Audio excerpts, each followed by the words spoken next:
Chers compatriotes, togolaises et togolais, bien aimés dans le Christ, permettez-moi, avant toute chose, de rendre grâce au Seigneur, notre Dieu Tout-Puissant, Créateur du ciel et de la terre et de tout ce qui les peuple, les bons comme les mauvais, de nous avoir préservé la vie depuis le début du processus électoral, pendant la campagne électorale, au cours du scrutin, jusqu'en cette période post-électorale, hélas, difficile, que nous traversons, le cœur meurtri, comme un chemin de croix à la suite de Jésus-Christ, notre Sauveur. Je voudrais ensuite remercier particulièrement tous les électeurs et électrices qui ont répondu massivement à mon appel en se mobilisant de façon impressionnante du nord au sud, de l'est à l'ouest et au centre de notre pays pour voter le candidat unique de ma dynamique, dont je salue aussi la bravoure, la détermination et l'esprit d'abnégation qui a caractérisé ces acteurs au cours de ce parcours aussi exaltant qu'émouvant que nous avons effectué ensemble, tels des pèlerins en route pour Jérusalem.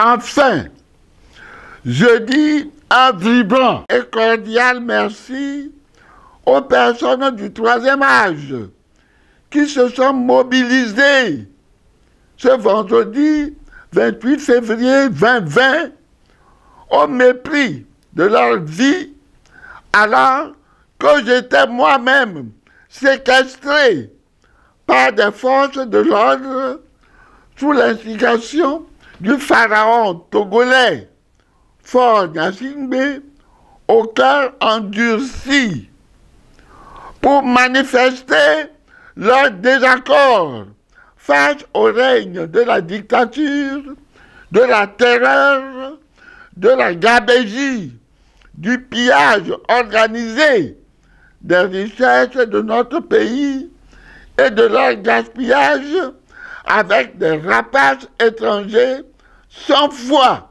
ni loi, en réclamant avec hargne, force et détermination la victoire cinglante du peuple qui tente si maladroitement de voler encore une fois après 54 ans de règne sans partage.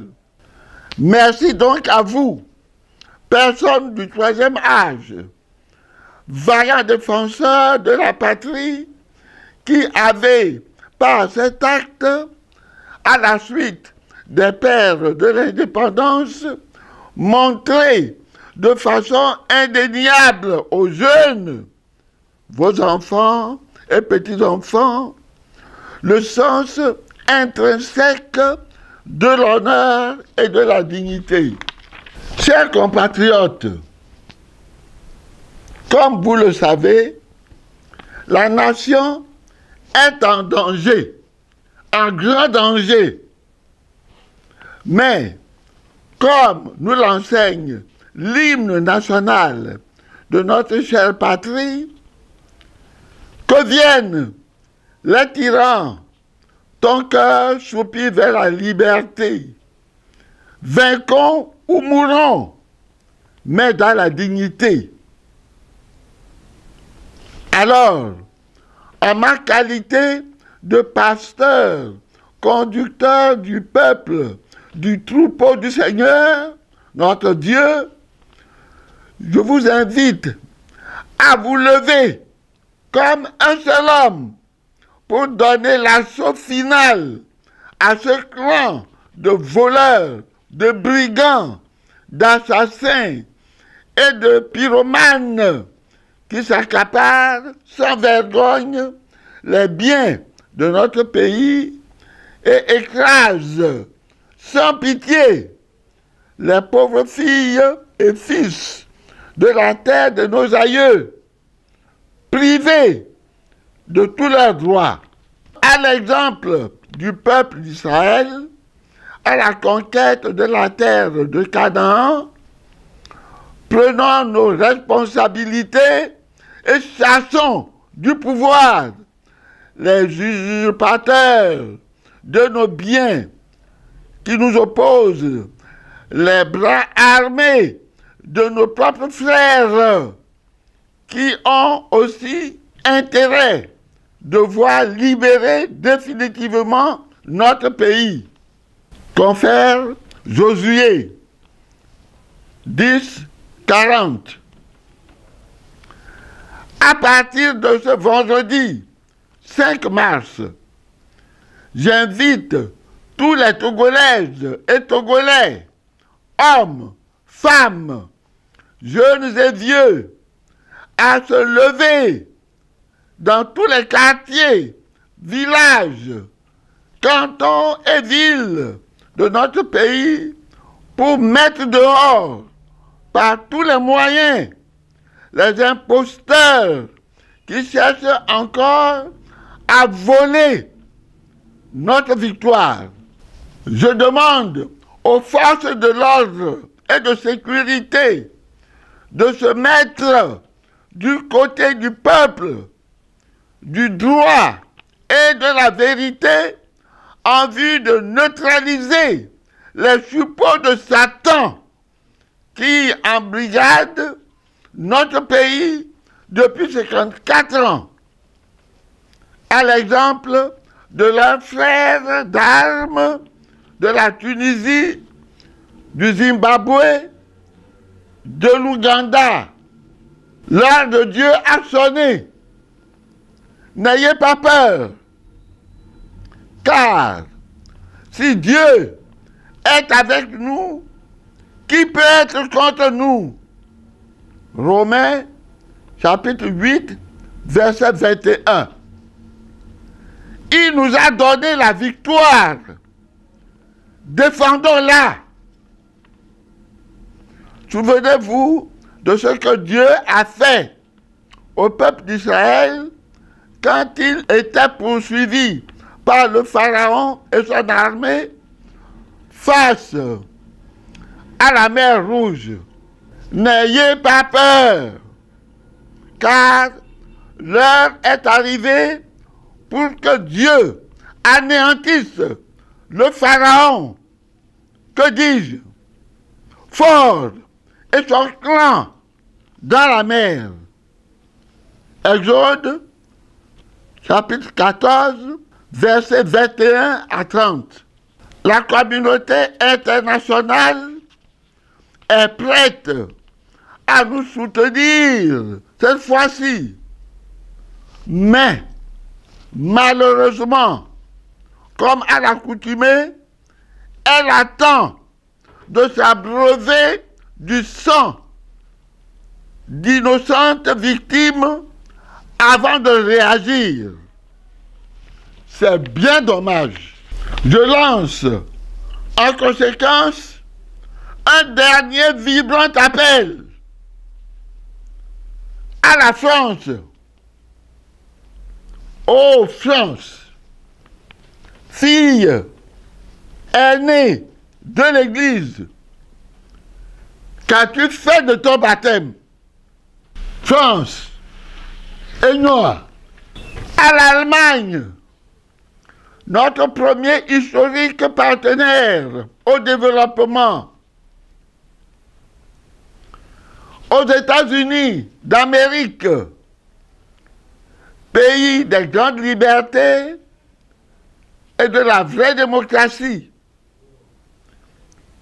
à qui je réitère nos remerciements pour son courage et sa vérité assénée au régime gangster de Faure.